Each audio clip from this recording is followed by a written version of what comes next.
attorney who represented Suge Knight, Matthew Fletcher. And Matthew, let me start with you. You think this is a case of Diddy being railroaded and that the case is almost borderline farcical. Why do you say that? Well, good morning. I can tell you why it's farcical to me is this idea of this mythical creature that can take ketamine and MDA and booze and then have sex for dozens of days on end and hours.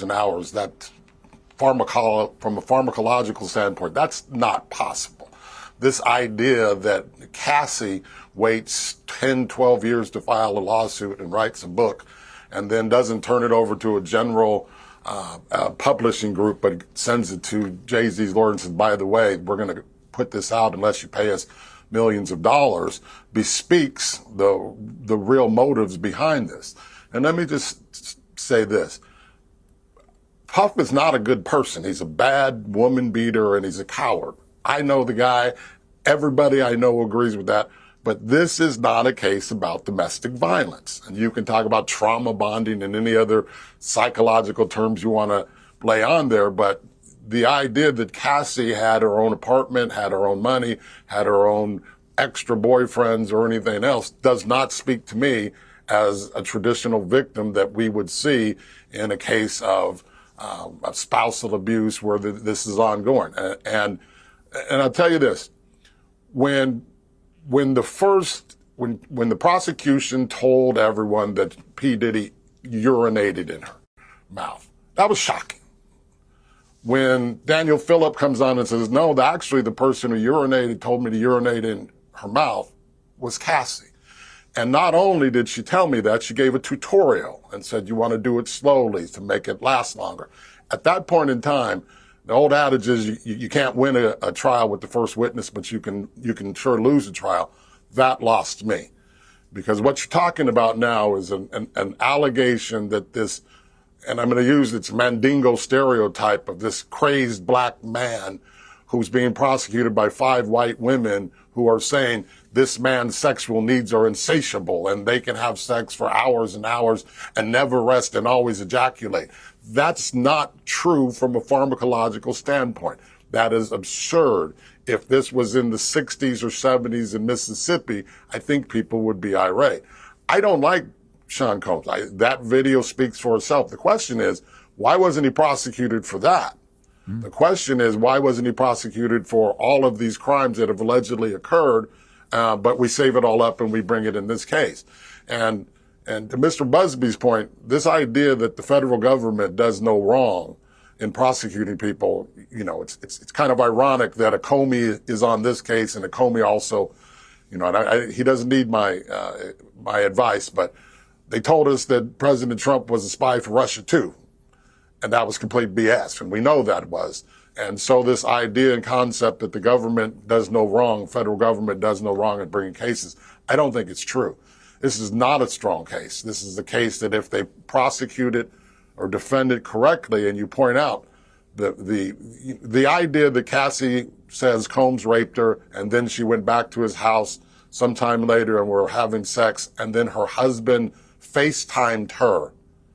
And she can't remember if she was actually had that man's genitals in her while she was FaceTiming her husband. That's not believable. It's not believable to me. No one would believe that.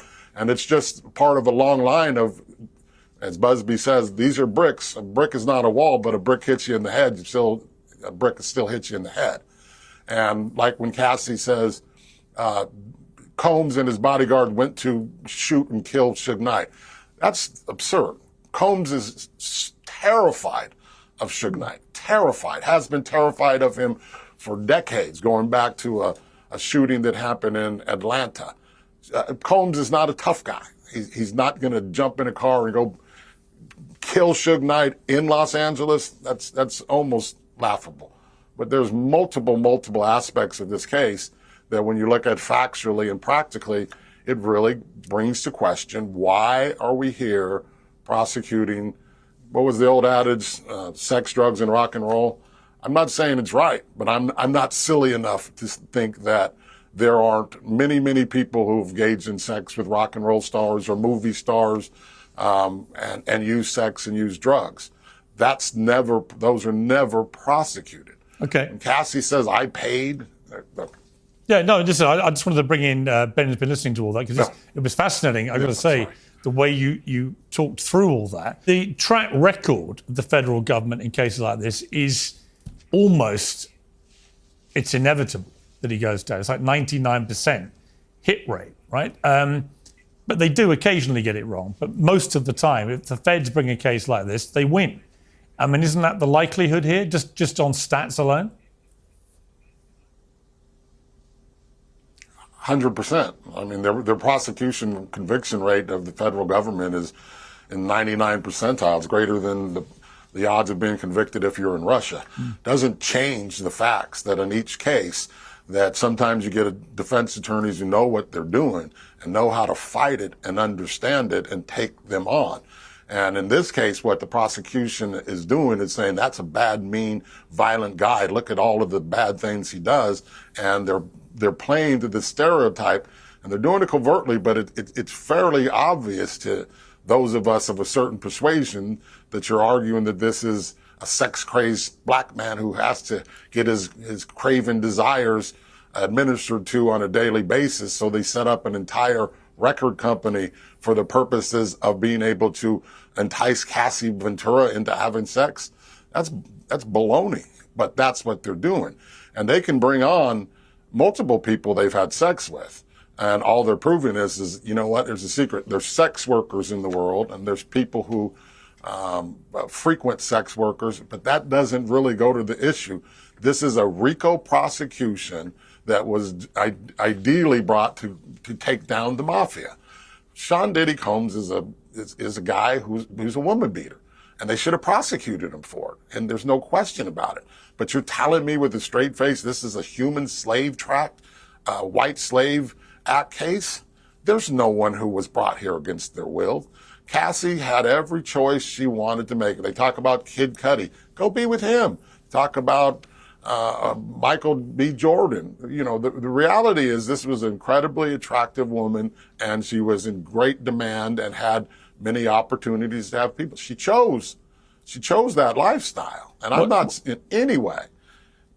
Well, as we're talking, actually, Matthew, I want to bring Ben back here because Dawn Richard, the Danity Kane singer, has been on the stand today and recalled an incident in 2009 where she witnessed Diddy hit Ventura with a skillet and then allegedly threatened both Richard and Ventura. Richard testified, he said you could go missing, that we could die. I was shocked but also scared. She said she saw Combs carrying a handgun. She said Combs' bodyguards had guns too, keeping them on their lower back. I mean, to Matthew's point, Ben, I mean, he's obviously a very bad guy. He's obviously a woman beater. We've seen that with the video. He likes guns. He likes to threaten people, all of these things. But in terms of what the feds have actually gone after him for, racketeering, sex trafficking, and so on, Matthew makes a good point. This was set up for the mafia. I mean, look, man, you don't have to be a rocket scientist. Cassie loved being with Diddy while the money lasted, and now she's coming for the money grab. So it's crystal clear her motives, man. You know, she sold her soul, but the Bible says, what shall it profit a man gaining the whole world but losing his soul? Roger, tell these King Gus. subscribe to the Prophet channel. Oh, I got you.